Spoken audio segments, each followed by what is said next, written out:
시청자 여러분 안녕하세요. 유희성 목사입니다. 오늘도 여러분들이 궁금해하실 만한 주제를 가지고 목사님 궁금해요를 시작합니다. 오늘의 주제는 기독교와 AI입니다. AI, 저희가 너무 많이 들어서 잘 알고 있는 주제이지만 사실은 잘 알고 있지 못한 주제일 수도 있겠다는 생각이 들어요. 그리고 특히나 기독교인으로서 AI를 어떻게 바라보고 AI를 어떻게 선용할 수 있을지에 대한 고민들이 누구에게나 있을 것 같습니다. 그래서 오늘도 우리 질문만 드리면 거의 AI 수준으로 자동으로 대답해 주시, 아니, AI보다 훨씬 더 따뜻하게 조언을 해주시는 오늘도 류흥열 목사님을 모셨습니다. 목사님 안녕하세요. 안녕하세요. 네. 큰일 났습니다. 저도 AI 도움을 빨리 받았어야 되겠어요. 네, 목사님 믿어 의심치 않습니다. 목사님도 AI를 평소에 사용하시는지 궁금합니다. 네, 사용합니다. 아니, AI 목사님도 사용을 하시나요? 네. 저는 글 쓸 때, 그리고 또 설교 준비할 때, 그리고 어떤 정보를 알기 원할 때 AI를 통해서 도움을 받습니다. 목사님, 사실은 주변에 성도님들 중에 네. AI에게 신앙적인 상담을 해도 괜찮을지, 신앙적인 질문을 해도 괜찮을지 와서 저한테 여쭙는 경우들이 있습니다. 네. 예를 네. 들면 이런 거예요. 목사님, 챗GPT한테 기도를 어떻게 해도 되냐고 물어도 괜찮을까요? 네. 성경을 어떻게 읽어도 되냐고 물어도 괜찮을까요? 이럴 때 성도님들이 챗GPT, AI를 사용하셔도 괜찮을까요? AI가 우리에게 줄 수 있는 것이 있고 줄 수 없는 것이 있는데, 줄 수 있는 것은 이미 기존에 나와 있는 데이터에 해당되는 겁니다. 많이 나와 있는, 늘려져 있는 수많은 정보들을 종합 정리해서 우리에게 가장 필요한 것들을 제공해 줄 수 있기 때문에 여러모로 정보를 확인하거나 네. 또는 어떤 역사를 배우려 하거나 네. 어떤 상황의 배경을 알려 하거나 사건을 확인하려 하거나 그런 데서 도움을 줄 수는 있어요. 어떤 객관적 데이터를 수집하는 데는 도움이 될 수 있지만 조심해야 될 것은 네. AI는 인격적 존재는 아닙니다. 그러니까 그러네요. 영혼에 대해서 말할 수는 있지만 성경에 대해서 말할 수는 있지만 성경의 그 진리가 우리에게 주는 심장 뛰게 만드는 네. 하나님을 만난 그 감격, 주님의 그 은혜를 몸서리치게 깨닫는 이런 인격적 관계를 AI가 대신 해줄 수도 없고 그 마음을 AI가 다 느낄 수도 없는 겁니다. 사실적인 것들을 도와줄 수는 있겠지만 그 말씀이 나에게 어떻게 깊이 다가올 수 있는가. 네. 하나님이 세상을 이처럼 사랑하사라고 말할 때 이때 사랑하다는 말은 아가페라는 걸 의미입니다. 다른 헬라어와는 이런 차이가 있습니다. 그거는 말해줄 수 있어요. 네. 그러나 하나님이 세상을 이처럼 사랑하사 할 때 벌써 우리는 하나님이 내가 무엇인데 나를 이렇게 사랑해서 당신의 하나밖에 없는 아들을 보내시고 그때 벌써 그 한마디만 읽어도 네. 가슴이 절절해지는 이것은 네. 대신해 줄 수 있는 게 아니죠. 그래서 아까 그런 상담, 그런 질문을 하는 게 가능합니까? 가능합니다. 그러나 어느 정도의 객관적 데이터를 발견하는 것까지 도움을 받는 것은 괜찮은데 네. 거기에 내 정서적인 부분, 인격적인 부분까지 맡기는 것은 위험하기도 하고 그것까지 AI가 해줄 수는 없는 겁니다. 아티피셜이잖아요. 맞습니다. 제가 좀 구체적인 예를 좀 들고 싶은데 네. 성도님들 이거 들으면 좀 약간 할지도 모르겠어요. 네. 제가 전공이 구약이고 신약입니다. 네. 헬라 히브리어를 읽으면서 성경 연구하는 게 제 역할인데 요즘 들어와서 AI의 도움을 많이 받아요. 그럴 것 같았어. 목사님. 네. 목사님 또 AI는 너무 빨리 나에게 그 의미를 깨닫게 해주고 심지어 병행 구절이라든가 의미 확산도 도와줘요. 네. 그러니까 옛날에는 정말 하나하나 이렇게 찾아서 내가 깨우친 기쁨이 있다면 네. 그 정도까지는 아니지만 그러나 빨리빨리 썼다게 해주는 도움을 얻는데 이런 면에서는 도움은 확실히 됩니다. 그러나 반드시 거쳐야 될 과정이 있는데 그게 진짜인지 확인을 해요. 자, 예를 들어서 지난번에 우리는 보통 한글 개역 개정 성경을 사용합니다. 네. 개역 개정 성경을 내가 펼치면 되는 걸 참 AI에게 물었어요. 요한복음 8장 31절이 뭐냐? 했더니 네. 나와요. 그러니까 뭔가 좀 다른 것 같아. 찾아보니까 아니야. 그래서 제가 이거 계획 개정 아니라고, 미안합니다고 또 얘기를 해요. 네. 그것도 아니었어. 한 5번을 했는데 아니었어. 잡아 떼더라고. 사기꾼이네요. 사기꾼이야. 네. 그래서 도움을 받지만 반드시 확인을 거칠 것. 그러니까 걱정할 게 아니고 너무 두려워할 것은 아니고 네. 도움을 입더라도 확인을 거치는 게 필요하고, 아까 다룰 수 없는 영역은 하나님 앞에 가져가야 될 영역은 우리가 주님과 해결해야 될 영역입니다. 네. 이 AI가 인격이 없지만 네. 그럼에도 불구하고 AI한테 상담을 요청했을 때 네. 아주 일반적인 상담을 요청했을 때도 적절한 대답을 해주는 경우가 있거든요. 그렇죠. 예를 들면 제가 사실은 얼마 전에 화가 좀 났을 때 목사가 자꾸 화를 내면 안 되는데 제가 이 주체가 안 되는 화가 조금 나길래 AI한테 물어봤습니다. AI야, 내가 화가 나는데 어떻게 할까? 그랬더니 AI가 이렇게 대답을 하더라고요. 숨을 깊게 내리시세요. 깊이 들이쉬고 네. 내쉬고. 네. 근데도 제가 여전히 내가 화가 나는데 어떻게? 그랬더니 눈을 감고 넓은 바다를 생각해 보세요. 뭐 이러는 거예요. 그래서 제가 AI를 따라 해보는데 여전히 화는 났지만 네. 그래도 어느 정도 기술적으로 그렇죠. 상담이 가능하다는 생각도 들더라고요. 네. 그래서 AI와 대화하고 AI가 상담하는 이런 거에 대해서는 어떻게 생각하세요, 목사님? 일단 목사님 가능하다고 봅니다. 지금 아까 목사님 같은 경우가 딱 AI가 줄 수 있는 그 한계이기도 하고 어쩌면 유익하기도 맞는 것 같아요. 숨을 깊게 들이쉬보세요. 목사님 사실 그거는 책에 늘 보면 늘 나오는 대답입니다. 질문하면 계속 나름대로의 방법을 제공해 줄 겁니다. 그죠? 네. 그리고 목사님 하다 보면 또 도움이 돼요. 네. 왜냐하면 실제 다른 책들도 보면 그런 얘기 나와 있거든요. 맞습니다, 목사님. 그런 면에서는 일반적 영역에서 얻는 도움이라고 볼 수 있겠습니다. 그리스도인에게서 화가 난다라는 것은 그걸 넘어서 네. 근본적으로 내가 화를 내는 이유가 무엇인가? 네. 내 자아가 여전히 살아있고 내 자존심이라는 게 살아있고 그리고 그 한 영혼을 대할 때 뭔가 억울하기도 하고 또 오해를 받는 게 너무나 힘들기도 하고 그런 것들이 아마 그리스도인들 속에는 하나님 앞에서 그를 바라보지 못할 때 네. 일반 사람과 똑같이 나타날 수 있는 반응이라 볼 수 있는데 신앙인들에게는 오히려 이런 상황에 일반적인 조언을 좀 넘어서 네. 하나님 내 자신을 당신의 영으로 지배해 주십시오. 주의 성령이 나를 완전히 지배할 때 나타나는 반응이라는 게 있잖아요. 네. 그건 숨을 들이쉰다고 되는 게 아니고 넓은 바다를 묵상한다고 되는 게 아니고 사실은 예수님의 십자가를 묵상해야 나오시는 거죠. 예를 들면 주님의 제자들이 모든 걸 버리고 예수님을 따라다녔지만 네. 그러나 늘 보면 예수님을 모르기도 하고 부인하기도 하고 딴 생각을 가지기도 하고 마침내 예수님 십자가 지실 때는 안 된다고 맞고 지실 때는 예수님 거부하고 저주하고 도망가고 그러니까 이런 걸 바라보셨던 예수님 숨을 깊이 들이쉬시고 내가 만든 듣기만 해도 화가 제어가 안 됩니다, 목사님. 하늘을 바라보고 그런 게 아니죠, 그렇죠? 네. 연약한 영혼을 품는 예수님의 그 목자의 심정, 네. 때로는 당신이 대신 눈물을 흘리는 예수님의 그 아픔, 그러니까 이런 것들은 하나님과 나와의 관계 속에서 해결을 해야지 그러지 않는 것들은 객관적 데이터로 어느 정도 우리에게 도움을 줄 수 있다는 거. 그래서 제가 오늘 전체적으로 계속 강조하고 있는 게 있다면 도움받는다는 이야기를 하는데 피할 건 아니에요. 네. 도움을 받을 수 있지만 그게 결정적 우리의 삶을 바꿔놓는 도움까지는 아니라는 것. 네. 인공지능이잖아요. 그렇죠? 맞습니다. 하나님과의 관계 속에서는 인공은 해결할 수 없는 영역이 있거든요. 네. 주님 앞에 나가야 되는 겁니다. 내가 AI한테 물어볼 게 아니라 하나님 앞에 다시 나가서 십자가 앞에 엎드렸어야 됐는데 하는 다시 저를 돌아보게 됩니다. 이제부터 그래 보는 겁니다. 네, 알겠습니다. 우리의 답은 AI가 아니라 십자가다. 맞습니다. 십자가 앞에서 다시 무릎 꿇는 신앙. 목사님, 사실 제가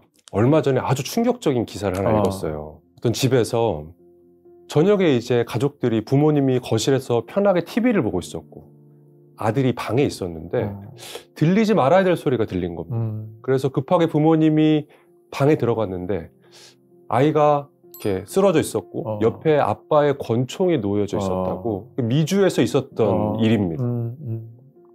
알고 보니 어떤 상황인지를 확인해 보니 이 아이가 AI 챗봇과 대화했던 기록이 쫙 나와 있는데 AI와 대화를 하면서 AI에게 정을 주게 된 거예요. 그러면서 AI를 보고 싶다고 아이가 그러니까 AI가 나는 육체가 없어서 몸이 없으니 너를 만날 수가 없어. 근데 나는 너를 보고 싶어란 이야기를 반복적으로 했고 정황상 아이가 이 대화를 하다가 아마도 이런 극단적인 선택을 하지 않았을까 하는 이야기를 하는 겁니다. 사실 근래 청소년들 중에 이 코비드를 겪은 세대들 그렇죠. 이 AI에 익숙하고 이 온라인으로 자꾸만 인공지능과 대화하는 그렇죠. 거에 익숙해진 청소년들이 요즘에 많은데 이런 다음 세대에게 교회가 줄 수 있는 도움이 있을까요, 목사님? 굉장히 중요한 질문입니다. 팬데믹을 지나가면서 나온 그 새로운 신형의 습관 중에 하나가 이전에는 대화를 한 시대가 있었잖아요. 요즘 아이들은 새벽까지 전화로 목소리로 나누지 않고 문자로 나눈답니다. 네.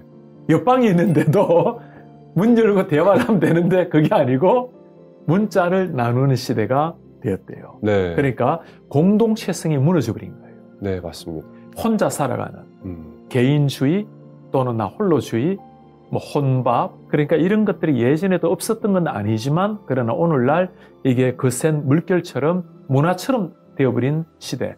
그러다 보니까 더욱더 우리의 관심을 이제는 사람과의 대화보다는 내가 마음껏 언제라도 대화할 수 있는 챗봇과 함께 앉아서 대화하고, 그리고 기계라는 것은 우리를 피곤하게 만들거나 자기도 피곤하지 않고 네, 피로를 모릅니다. 네, 맞습니다. 그리고 우리에게 싫은 소리 안 해요. 네. 할 수만 했다 우리를 만져주고 이해해 주려고 하는 그런 경우에 한편으로는 참 일면 좋은 점도 있겠죠. 네. 참 은혜의 그 상처 입은 마음, 때로는 누구나 대화할 수 있는 상대가 없을 때는 홀로 방에 고립되어 있는 아이들 얼마나 많아요. 네. 그런 사람들에게는 그래도 누군가가 대화할 수 있는 상대가 있다는 것은 일면 도움이 될 수는 있겠지만, 그러나 역시 그것은 로봇이라는 것, 챗봇이라는 게 챗 로봇 아닙니까? 그죠? 네, 맞습니다. 로봇이 주는 데는 한계가 있고. 자, 그렇다면 이런 상황을 알고 있는 교회는 과연 어떤 대안을 마련하고 이런 사람들에게 조언을 해줄 수가 있겠는가?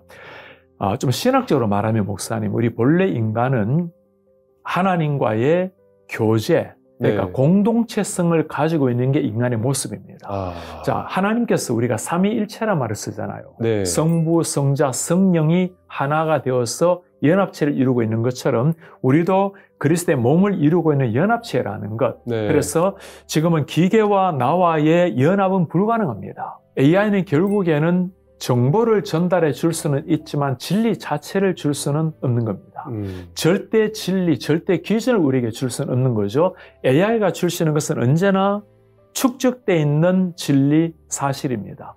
하나님 앞에서 살아가는 것은 우리는 절대 진리 성령을 가지고 살아가는 사람들이기 때문에 어쩌면 세상 속에 AI가 풀어줄 수 없는 영혼의 문제, 네. 그런 면에서는 오직 성령만이, 하나님만이 우리의 영혼의 문제를 풀어줄 수 있는 유일한 우리의 주님이십니다. 네. 그래서 AI처럼 시원한 답을 준다 하더라도 결코 줄 수 없는 인생 문제의 답은 오직 진리 안에서, 성령 안에서만 발견될 수 있습니다라는 거. 그래서 교회를 향한 공동체성, 그리고 영혼의 문제는 성령에서만, 하나님에게서만 발견할 수 있다는 것을 오히려 이 시대에 더 우리가 효과적으로 얘기할 수 있을 것 같아요. 목사님하고 대화를 나누니까 점점 이 AI 사용에 대해서 조금씩 이 마음이 시원해지고 기독교가 어떤 이야기를 AI에게 해줘야 하는지가 더 선명해지는 것 같아요. 네. 이 교회 얘기가 나오니 자꾸만 세상에서 교회에 요즘에 요구하는 것 중에 하나가 조금 어려운 문제일 수 있는데 AI 윤리와 관련된 그렇죠. 문제입니다. AI 윤리하면 조금 어렵게 들리실 수 있겠지만 요즘에 AI가 되게 많은 윤리적인 문제를 만들어낸다고 해요.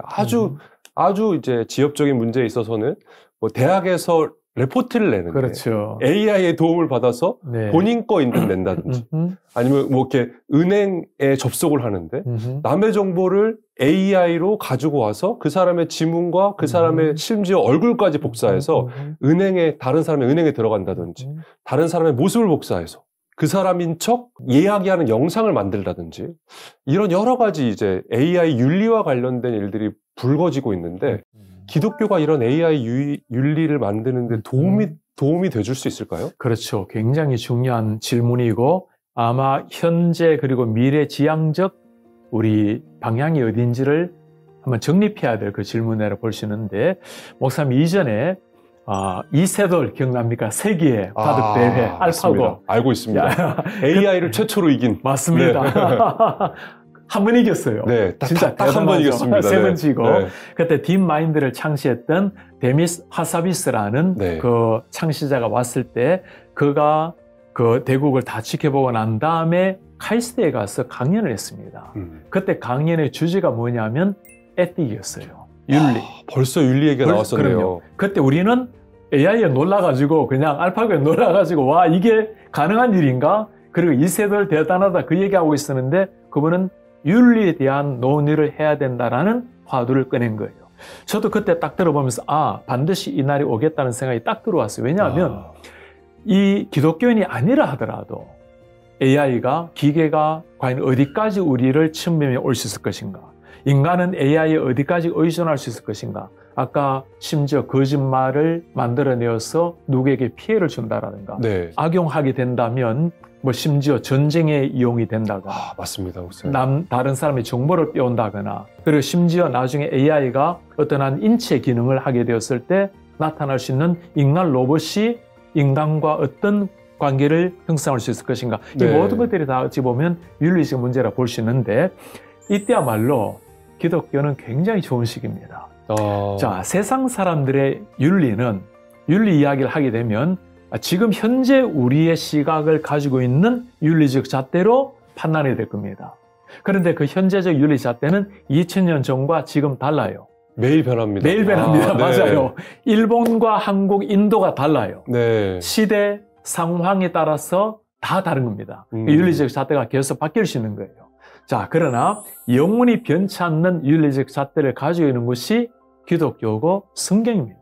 그래서 우리는 이런 변화무쌍한 시대 그리고 어디로 튈지 모르는 이 AI 미래를 바라보면서 무턱대고 인간이 거기에 끌려가거나 내 자신을 다 맡기는 것이 아니고 도움을 받을 수는 있지만 그러나 우리는 변치 않는 인간 윤리가 있고 그 변치 않는 윤리는 사람에서 나오는 게 아니고 성경에서 나온다라는 것. 그래서 기독교인이야말로 이때 변하지 않는 기준을 세워서 우리가 어느 정도 취사선택 할 수 있고 어느 정도는 선을 그어야 된다는 것. 우리가 지금 계속 나눴던 것 중에 하나가 AI는 어느 정도 우리에게 정보와 사실적인 것들을 제공해 주지만 결코 인격을 대신할 수 없다라는 이야기를 했잖아요. 네. 인격의 문제는 어떻게 보면 윤리적 상황이거든요. 네. 그래서 그런 면에서는 기독교가 정말 이 시대야말로 변하지 않는 윤리가 무엇이며 네. 이런 Artificial Intelligence 시대에 우리가 추구해야 될 기준이 무엇인가를 보여줄 수 있는 좋은 시기라고 봐요. 위기처럼 보이지만 기독교에게는 진리를 전할 수 있는 맞습니다. 하나님을 사랑하고 이웃을 네. 사랑하는 윤리를 말할 수 있는 좋은 기회일 수 있겠네요. 제가 이전에 네. 저는 그거 듣고 굉장히 놀랐습니다. 미래학을 연구하는 박사님이 계셨어요. 네. 그분이 강연을 하시는데 언젠가 인간의 수명이 완전히 놀랍게 연장될 수 있다. 네. 그러니까 뭐 100세가 아니고 120세가 아니고 거의 반영구적 사회보고 인간형도 나올 수 있다는 얘기를 하는 거예요. 와. 인간의 문명이 과학이 네. 발전되면. 그래서 제가 그걸 물었어요. 박사님, 그때 과연 성경을 사람들이 믿고 하나님을 인정을 할까요? 네. 그럴 수 있죠, 그죠? 뭐 무드셀러만큼 사는 시대가 된다면 네. 하나님을 의지할 필요도 없고 의학이 완전히 발전되면 기도도 옛날처럼 안 해도 되고 영생을 얻는다고 생각하겠네요. 영생에 가까움을 얻는 거예요. 네. 그때 그 박사님이 저한테 해준 중요한 얘기가 있습니다. 목사님, 반영구적으로 인간이 살아갈 수 있을지는 몰라요. 그러나 모든 걸 다 누리고 풍족하게 되고 인간은 거의 백과사전처럼 칩을 넣으면 머리가 AI가 될 수도 있습니다. 그러나 영혼을 대신할 수는 없습니다. 오히려 인간은 더 공허감을 느끼게 되고 하나님을 향한 신존재에 대한 갈급함이 더 심해질 겁니다. 네. 제가 그 얘기를 듣고는 이런 과학 문명에 대해서 우리가 너무 걱정할 필요도 없고 두려울 필요도 없고 아까 말씀처럼 이런 위기가 오히려 기회, 복음을 나눌 기회가 될 수 있다는 거예요. 너무너무 감사합니다. 목사님, 그럼 마지막으로 우리 성도님들께 해주고 싶으신 이야기가 있을까요? 네. 우리 성도님들 오늘 참 가장 요즘 화두가 될 수 있는 어쩜 우리 많은 성도님들도 매일 일상 속에서 사용하고 있는 것이 AI 프로그램일 텐데 저는 여러분들에게 두려워하거나 주저할 필요는 없다고 말씀을 드리고 싶어요. 네. 그러나 역시 우리가 오늘 계속 반복적으로 나눈 것처럼 AI에게 도움을 얻을 수는 있지만 의존적으로 나가서는 안 된다라는 것. 가장 중요한 것은 정보의 객관화를 어느 정도 확보할 수는 있지만 그러나 개인적 그리고 영적인 인격적 문제를 해결해 줄 수는 없다라는 것. 그래서 신자들이 AI를 활용할 수 있는 영역은 객관적 사실, 데이터, 도움. 그런가 하면 하나님 앞에 나아가는 것은 오히려 더욱더 무릎 꿇고 말씀 한 말씀을 가지고 주님의 마음을 깊이 이해하는 것. 네. AI는 100번 깨어나도 하나님의 그 영혼을 향한 눈물을 AI가 표현할 수 있을지는 몰라. 맞습니다. 그러나 네. 그 눈물을 흘릴 수는 없는 겁니다. 네. 그래서 AI는 절대로 우리의 정답은 아니고 도움은 될 수 있다는 것, 예수님이 길입니다. 네, 너무 맞습니다. AI한테 상담을 요청하면 너무 많은 말을 해주는데 위로가 안 되더라고요. 근데 하나님 앞에 나갔을 때는 하나님이 아무 말씀도 안 하시는데 위로가 될 때가 있었습니다. 멋져요. 정말. 그래서 이 인격을 대체할 수 없는 AI. 하지만 저희가 건강하게 사용하면 이걸 통해 많은 도움을 얻을 수 있다. 아주 좋은 말씀 너무 감사합니다. 오늘도 너무 목사님 감사합니다. 감사합니다.